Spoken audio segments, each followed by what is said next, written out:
So there's this line in the New Testament, which is kind of mysterious, you might say, but it's really an instruction set.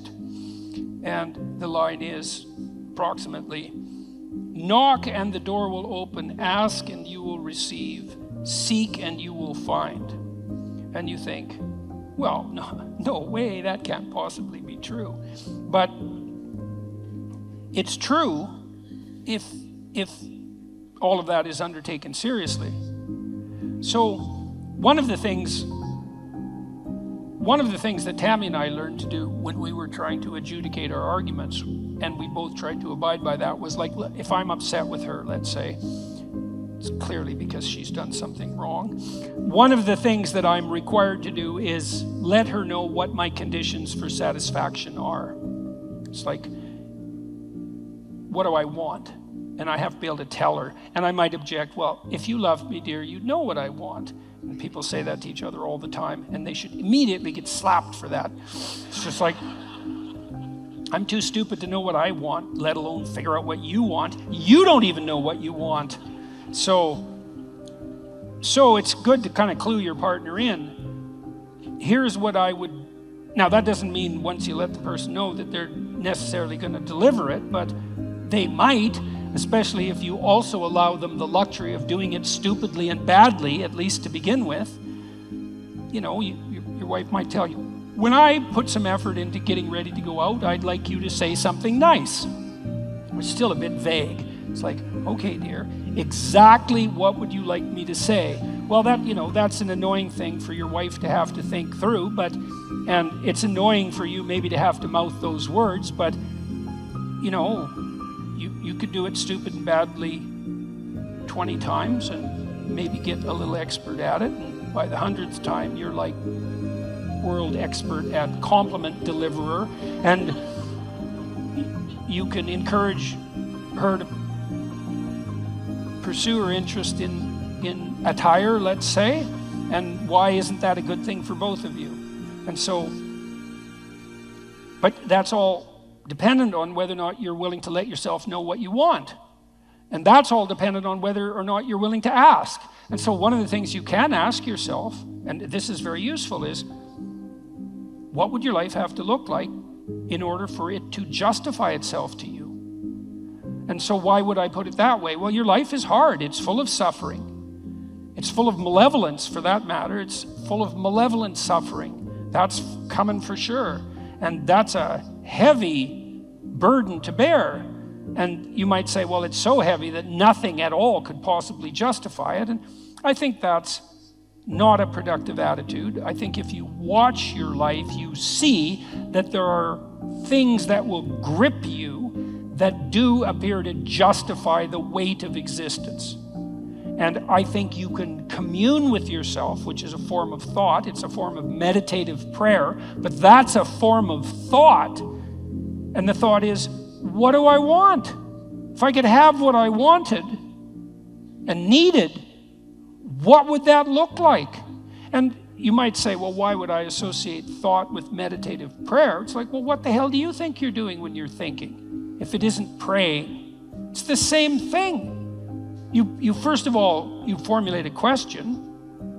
What do I want? And then you ask it. And you might say, well, who are you asking? Well, you're asking yourself. That would be the classic modern answer. It's like, well, if you're the person with the answer, why did you have to formulate the question? And so what are you doing when you formulate the question? And what you're doing is you're opening yourself up to revelation. And you might say, revelation from what? And that's a good question, no doubt about it. But in some sense, it's a revelation from the ground of being itself. You ask yourself a question. If I could have what I needed and wanted, what would that look like? You'll get a dream. You'll get a vision. And it comes to you. That's the most accurate way of describing it. It makes itself manifest in the theater of your imagination. And in precise proportion to your willingness to actually formulate the question. It's a rather frightening question, to find out, to allow yourself to ask yourself what it is that you really need and want. because you simultaneously make the conditions for failure clear to yourself. And people like to keep that sort of thing foggy and vague so they don't have to hold themselves accountable. That's a dreadful mistake. That's why I wrote Rule 3, do not hide unwanted things in the fog. It's like you should sharpen your aim. You should specify your goals. Now, the price that comes along with that is you'll know when you fail. But the advantage is you'll know when you fail. You can learn. Now, more practically, you don't know where you're going or why, the person who asked this question. So let's decompose the problem a little bit. I don't know what to do with my life. Well, that's a pretty vague problem, because your life that's a big, complex, multidimensional thing, and the probability that you're going to be able to formulate an answer to the question, what's the meaning of my life, is pretty much zero. Because, well, what do you want, a one-sentence answer? Like, it's a one-sentence question. You think there's a one-sentence answer? That's not helpful. And so what I often did practically in my clinical practice, and this is useful to know, especially if you're a bit lost, is, well, where do people generally derive their sense of meaning? And it's not that complicated to figure that out. And this is also a conservative perspective in some sense. Well, most people need or want an intimate relationship and some family interaction. Maybe that's children, maybe it's with your parents or your siblings, but zero family interaction is generally not part of the optimized human condition. Most of us would like to have a friend or two. We need a job or a career to keep body and soul together, but also so that we're in harness and we can pull against a weight that in a noble and productive and generous manner. We perhaps need to be engaged in something creatively. We have to take care of ourselves mentally and physically. We should adopt some civic responsibility. We need to protect ourselves against major sources of hedonistic and impulsive temptation. There's 8 things. It's like, well, pursue one of them. Start there. You know, when I dealt with my clients who were depressed, unhappy, let's say, the first thing I would do with them is walk them through that analytic process. It's like, do you have anything in place in any of these domains? Sometimes I had people who were doing pretty good in all 8 areas and were still unhappy. Those people were depressed, technically, right? Because their lives were actually in pretty good order, but they were miserable. There was something wrong with them. They were ill in some way that was lowering their mood and destroying their positive emotion. Other people would be batting 0 on all 8 fronts. Like, they weren't depressed, they just had terrible lives. And so, really, and so what I would do with those people is, well, look, like, here's 8 things that aren't in place in your life. It's no bloody wonder you're miserable and everything seems meaningless except for the suffering, because that's a meaning too. It's like, why don't we start working incrementally in a few of these areas, and then we can just evaluate and see if that's helpful. And it's almost invariably helpful, you know. And part of that is, well, specify. You ask yourself, well, what do I need that I don't have? Well, maybe I'd like to have a partner. Okay, well, I can't just leap from not having a partner to being happily married in one fell swoop. There's intervening steps. One of the things I used to do with my clients who were lonesome is say, well, look, have you tried online dating? No, I'm too afraid. It's like, well, no wonder you're afraid of it. You have your reasons. But we could start small. It's like, why don't you write out a dating profile? Don't post it. Just go online one of these sites and write out a profile. Who are you? What do you have to offer? And what do you want? Think it through. Write it out. Come up with a coherent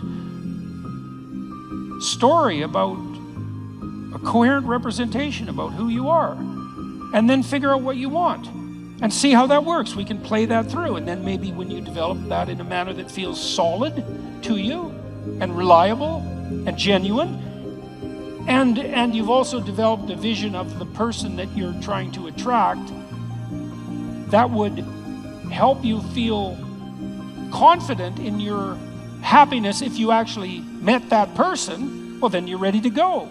Launch it on the site and talk to the person. First maybe it's just text, and then maybe it's coffee, and there's incremental ways of doing this, and you can do that with all of those 8 domains. It's like, get yourself a life.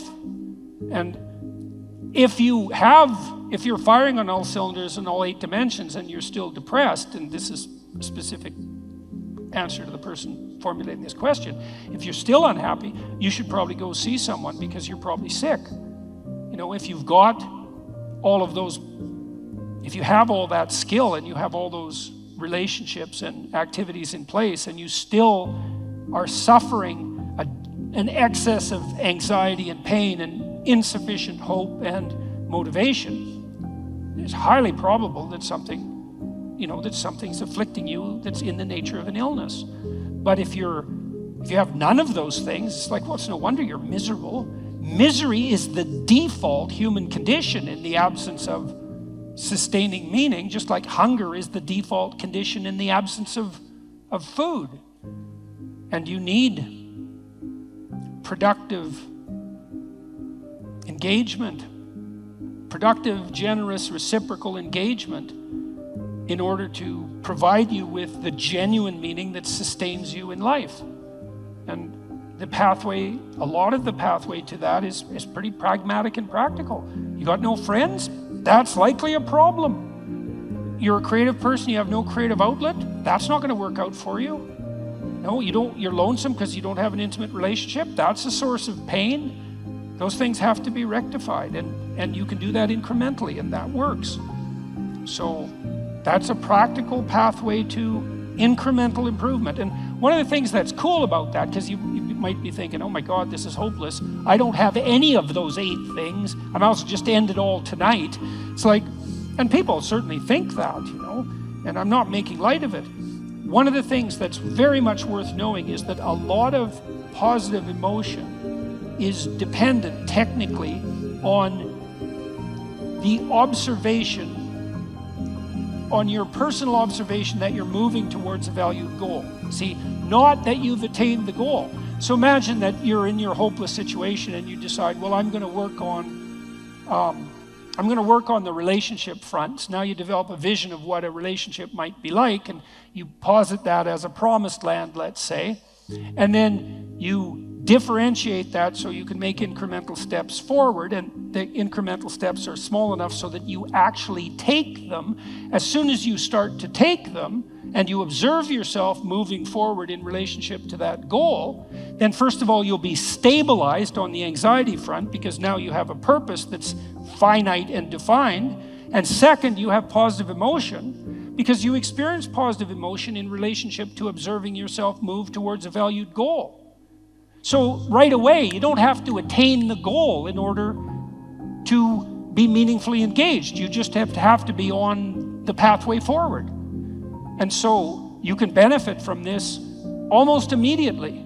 And if you want to do something practical, I have a program online at selfauthoring.com called Future Authoring that helps people develop a vision on these 8 different dimensions, along these 8 different dimensions that I just outlined. And you could go and do that, do it badly, because you're not going to get it perfect anyways, and then get humble enough to make the incremental steps small enough so someone as useless as you might actually do them, and then away you go. And that works out. We used this program, for example, we had students in 3 universities, but I'll talk about one, vocational college in Canada. We had all the students who were going to this vocational college. We divided them into 2 groups. They either wrote for 90 minutes about what they had done in the last 2 weeks in their life, or they wrote for 90 minutes about their vision across these dimensions that I described. They didn't have any training, no warning, except that they knew they were going to participate in the study, and no one even reviewed what they wrote. And we dropped the dropout rate of those students by 50% in the first year. All they needed was a compelling vision, and that's what we all need. We all need a compelling vision. We're visionary creatures in the literal sense. We need a compelling vision, and one of the things our society does very badly is to encourage people, is to let people know that they are visionaries and to encourage them to develop for themselves a compelling vision. It's very sad that we don't do that, especially because if you do that with people, the results are spectacular and immediate. You know, and one of the things that's been heart-rending, I would say, for both of us, going around the world talking to people, is people frequently stop me on the street and say the story is in some sense archetypal, although the details vary in interesting ways. I wasn't in a very good place. I was suffering, and there's usually reasons for that. And then I listened to your lectures, which of course are predicated on the observations of brilliant clinicians and psychologists, and so the ideas aren't attributable to me. They're just great ideas. I listened to your lectures and I started developing a vision and attempting to put my life together, and things are way better. It's like, what's so sad about it's very pleasing to hear that in one sense, because the upside of the story is the improvement, right? The movement away from the catastrophe. But the downside of the story is twofold. First of all, the catastrophe was there to begin with. And second, it didn't take much encouragement to fix it, which brings the question right up to the forefront. Why the hell wasn't that encouragement there to begin with? Why are so many people dying on the vine for lack of an encouraging word? Because it's definitely the case. That pertains to the mental health of young people. And it's in no small part because we do everything we can to punish the spirit out of young people. We especially do that with boys. But we're pretty good at it. You can't do that to boys without doing it to girls too in the final analysis, because we're basically stuck with each other. So develop a compelling vision, and one that you're the one who judges whether or not it's compelling. You want to formulate a vision such that you apprehend the vision. You think, oh my God, if I could have that, life would be worth living. Well, yeah, that's what you want. And you might find that you're actually not that hard to satisfy. You know, that what would satisfy you, fill you with hope, stabilize you psychologically, is actually within your grasp. And certainly my experience on the clinical front was that was the case. One of the things I loved about being a clinician, I really loved this, was that generally my clients who were genuinely aiming up, because not all of them were, but most of them were, the ones who were genuinely aiming up made rapid progress. And it was extremely engaging and entertaining to work with them on that. You know, we'd set goals. I want to triple my salary in 3 years. That was fun. It's like, okay, that sounds like a war. How might you do that? And it was extraordinarily entertaining to plot that out, to strategize about it like it was a full-fledged war, you know, but a war for something positive, and a war that would benefit the person who won and also the people around them. And that's well within your grasp. There's any number of things that are right in front of you that you could radically improve with the right vision, and that would result in radical improvement, and not just for you, but for everybody around you. That's just right there in front of everyone. And it's particularly true if what's around you is pretty dismal, because if what's around you is pretty dismal, there's just no shortage of opportunity for improvement. Might be difficult, but man, there's lots of possibility sitting there as well. So aim up, get a vision, man, and pursue it. And the more of us that do that, the better things are going to be. And it would be better if they were better than if they were worse. And we're certainly trying to sort that out on the cultural front at the moment. It's like, let's aim up, because down is very deep hole. And maybe we don't want to blunder into that again.